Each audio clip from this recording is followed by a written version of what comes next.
Hello. One of the things that makes Metabolic Balance the most successful health and weight loss program in the world is that it doesn't just tell you what to eat, it teaches you how to eat also. Your eating habits and patterns have a considerable effect on your success with this plan, and in the long term will help you maintain what you've achieved. To help you adjust to your new eating habits, Metabolic Balance has put together 8 general guidelines that they call the rules to eating for success. This will help you succeed for the long run. By following these 8 rules during your program, you'll get the greatest results in the shortest amount of time.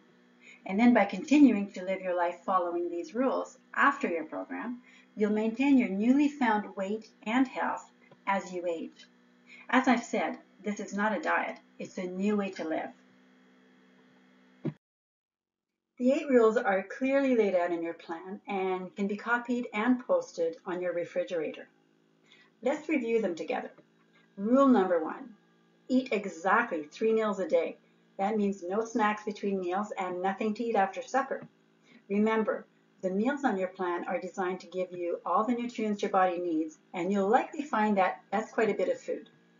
Follow exactly what your meal plan says, both what to eat and the amounts, of course.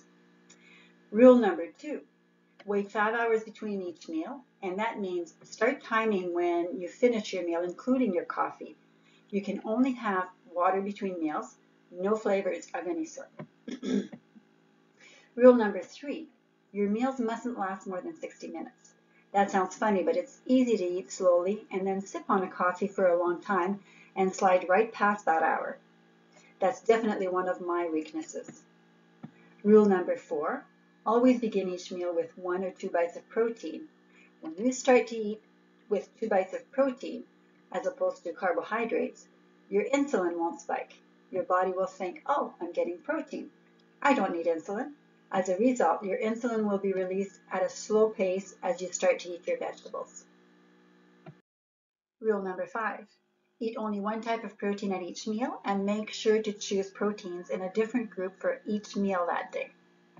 Proteins give your body important amino acids, which are the building blocks your body needs to rebuild itself and to have a strong immune system. Different proteins provide different mixes of amino acids, and it's important to have a large variety for the body to use. Rule number 6, Metabolic Balance says don't eat after 9, but basically this means don't eat in the evening. Europeans tend to eat their evening meal at a much later time than we do, so 9 o'clock makes sense to them. At the very least, don't eat less than 3 hours before you go to bed. Your stomach needs to empty out at bedtime. Your liver has more than 400 functions that help to clean and filter various systems in your body while you sleep. If your stomach is full, your liver will stay too busy to process the food rather than helping your other body systems. Rule number 7, make sure to drink all the water recommended for you. Measuring it out in the morning and sipping it through the day is a good idea. This will help with your weight loss by helping filter out toxins out of your body, and will also help keep you from feeling hungry. Often we think we're hungry when actually we're thirsty.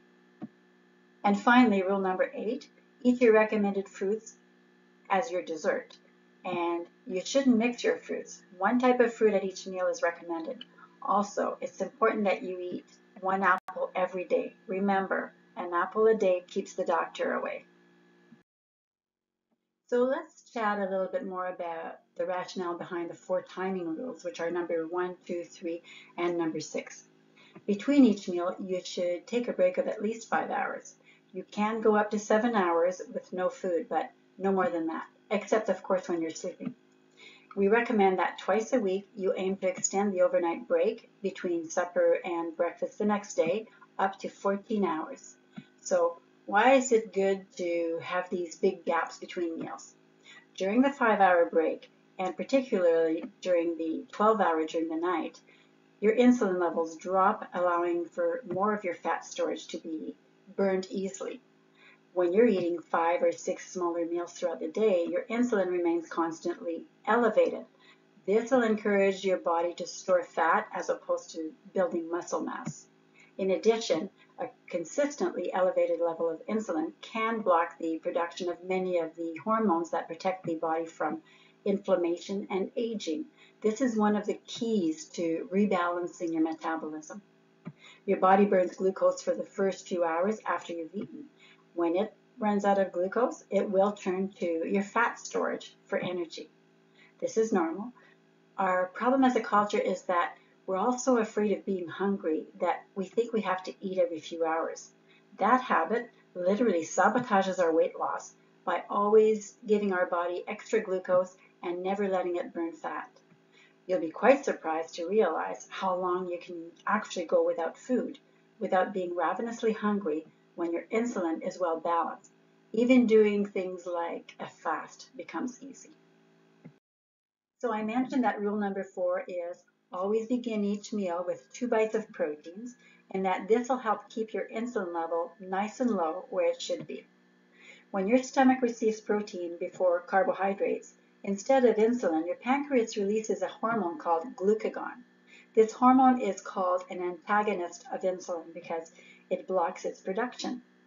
As I mentioned, this practice will slow down insulin production and will also help to avoid cravings because you're not having any sugar spikes. When you know how to keep your insulin at a good balance, fat burning occurs naturally.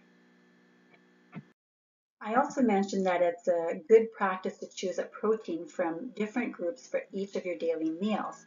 For example, don't eat meat twice or poultry twice through the day. Switch things around every day to get the most amino acids into your diet.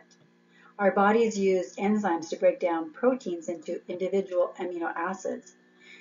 These get absorbed and then reassembled into human proteins that the body uses to build muscles.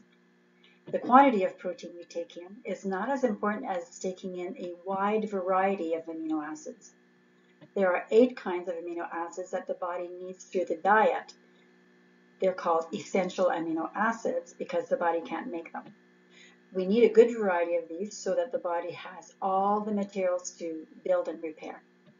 Another reason for eating only one protein item at a time has to do with a chemical principle about proteins.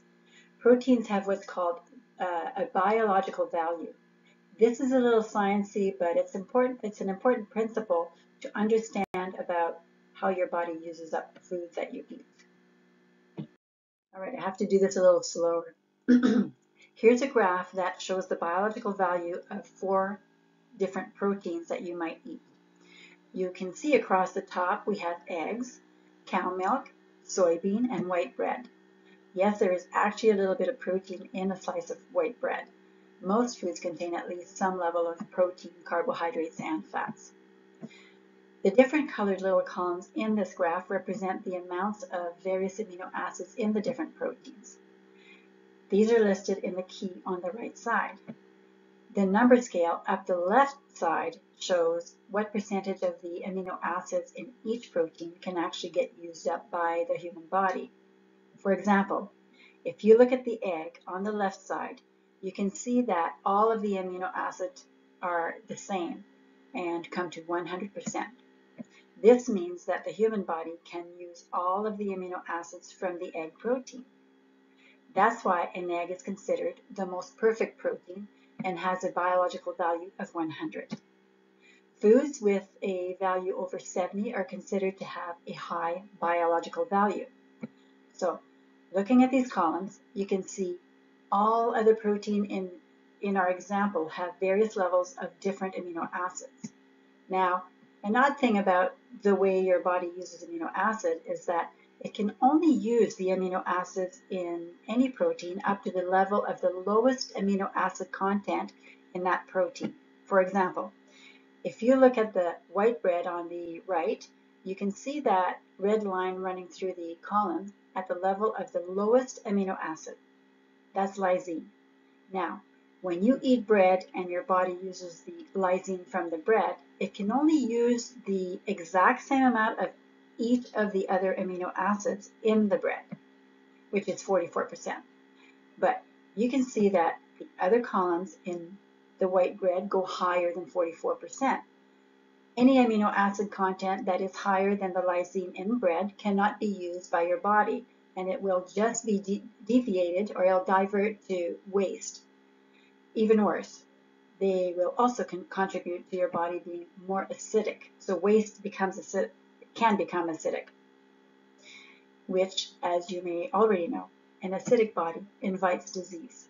So the protein in a piece of white bread only has a biological value of 44, not very high, and there's a lot of wasted amino acids to make your body acidic. Cow's milk, as you see, is 91. That's much better. Having cow's milk by itself shouldn't create a problem. So there's only one final important point about proteins and why we say you shouldn't mix them. If you eat multiple proteins in the same meal, your body only uses the amino acids up to the lowest level of the lowest protein in the mix. If you think about that in our graph here, you can eat an egg for lunch and get a perfect 100% usable protein. If you turn that egg into a sandwich, which is with two slices of white bread, then your body will only use all the amino acids up to 44%, the level of the lowest amino acid in the bread. All the rest of those beneficial amino acids from the bread and the egg are wasted and just contribute to making your body more acidic. Metabolic Balance uses primarily proteins with high biological value, above 70, and recommends eating only one type of protein at each meal. Otherwise, it is possible that the biological value of your protein will be reduced, resulting in over-acidification of the body. Easy peasy, right? If you wish to replay this again, please do. It's a hard concept, but a neat one to know. Now, on to something a little easier to understand, drinking water. If you drink less than your recommended amount of water, you will lose weight more slowly. That's because water cleanses the body, supports all biological processes, and helps to remove waste. If you drink too little, this waste will stay in your body and your metabolism will slow down. Try to drink before you get thirsty. Sip all day. Pure water is the best. Carbonated water isn't as good, but sometimes if you're really tired of pure water, have a soda water. No more than 2 or 3 times a week though. Remember that teas and coffees are only allowed with meals and they don't replace any of your amounts of water. So only water between meals, no flavored water, no lemon added or anything like that. And last but not least, let's talk about fruit. They say an apple a day keeps the doctor away. Well, in addition to helping lower cholesterol and uric acid, no other fruit contains the same amount of vitamins and minerals as the apple. Apples also provide the body with valuable fiber because they're rich in both pectin and cellulose. This fiber helps to take waste out of the body. When choosing your apples, you're better to go with the less sweet variety. Ideally, older variety apples are best because they're especially rich in polyphenols, which can counteract the effect of free radicals in the body. Now, free radicals are nasty little molecules that can be floating around in your body and they contribute to disease. It's easy to identify older variety apples. They're the ones that are more tart and they turn brown quickly when you take a bite. I'm sure you've done that before. I have. You take a bite of an apple and almost instantly it turns brown. Well, this is the type that Metabolic Balance would like you to eat. But they can be hard to find, so your next best bet is a more sour apple like a Granny Smith apple. Fruits are a very tasty treat and they provide the body with many vital vitamins, minerals, and trace elements. Really enjoy your fruit and be sure to stick to the quantities on your plan. You should also eat many different fruits to make sure you're getting a good variety of those healthy nutrients. So follow your 8 rules and make sure to include 1 apple a day. And above all, choose to be happy.